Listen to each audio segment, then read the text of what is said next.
innings where Kane and Rachin started to sort of up the rate a bit. And we missed a few opportunities there where we could have slowed things down.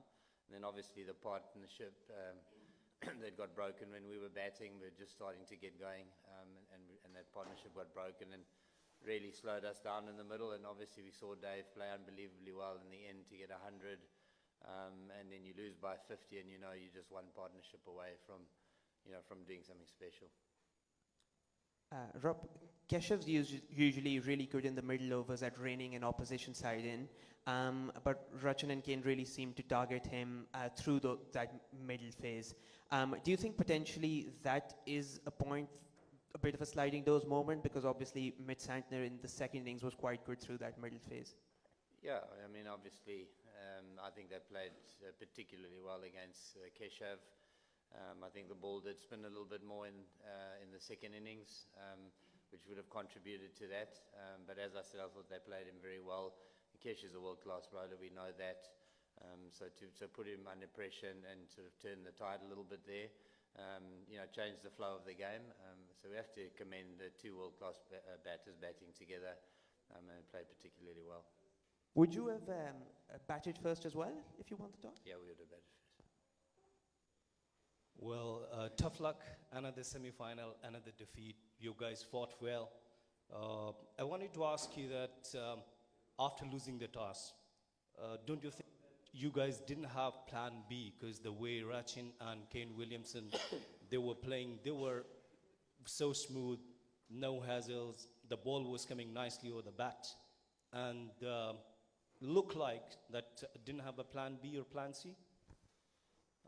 No, I don't think that's entirely accurate. We certainly, we tried to change up. We tried to change the pace. I think the ball wasn't really gripping at that stage in the early phases, so the ball kept sliding on. I mean, it was plain to see there was a pretty good batting wicket. I don't think you can score 360 if it's not a good batting wicket. And yeah, so through no lack of effort, I don't think. I mean, we'd spoken about our options if it was a good wicket, which we knew it would be. And whilst, yes, we could bemoan our execution a little bit, certainly you'll never question the effort of the guys. And we sort of threw whatever we could at them, but unfortunately, we couldn't break that partnership, which really set them up to push towards the end. Do you think Bavuma and Rassie is comparatively slow in cost Africa the match? No, if you look at the comparative scores along the way for the first... we were only, I think, 4 runs behind at the 20-over mark, and the same at 30. So I don't think their partnership cost us. We see the tempo of the game at these grounds tends to be like that. It's a good, stable partnership at the start. The run rate sort of increases gradually, and then there's a burst at the end. So, I mean, we just lost a few key wickets in the middle. If we managed to maintain a strong partnership there, I think it would have been a pretty tight finish. So, yeah, comparatively, if you look at the first 20 overs, there was nothing that separated the two teams.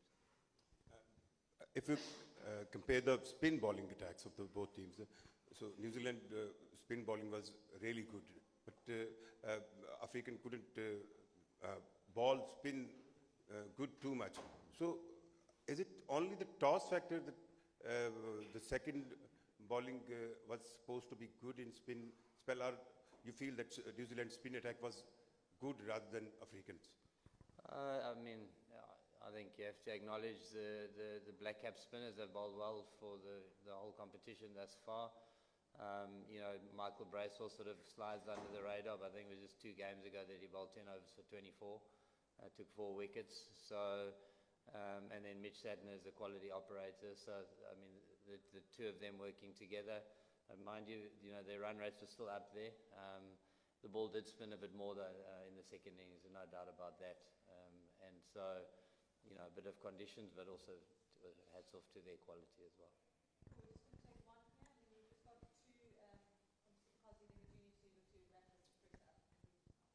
Coach, hard luck today, but what are the positives which you are going to take back home, and how's the hospitality throughout this tournament and the arrangement, especially in Pakistan? We've had a wonderful time in Pakistan. I think it's been a great tournament, great to spend time here. The hospitality has been amazing, and we've been treated exceptionally well. So I certainly leave Pakistan with fond memories of this tournament. I think there's been positives along the way. We've seen different guys step up. Champions Trophy is such a short tournament to think about. We actually only played 2 games to get to the semis. It feels like we've been here a while and we've only played 2 matches. So I think as a team we played really well today. It wasn't our best day out there. We acknowledge that, and we're upfront with that. But we still saw some contributions from an old wise head who's just come in to score 100, which is awesome to see. Rassie van Dussen again was outstanding, 3 consecutive 50s in the competition. I thought our bowlers toiled. It's not easy to bowl in those conditions in the day. I thought they did their level best to try and restrict the guys to a total that we could chase down. So we've done well. The 2 games that we won convincingly. And we did well with bat and ball and fielded exceptionally well. Our conversion rate was second in the competition. So, a lot to smile about, but certainly very disappointing to lose tonight. Thanks, Rob. A couple of questions from back home. What do you think the team has done right in this tournament so far in terms of building up towards 2027? And what do you think those lessons are going forward?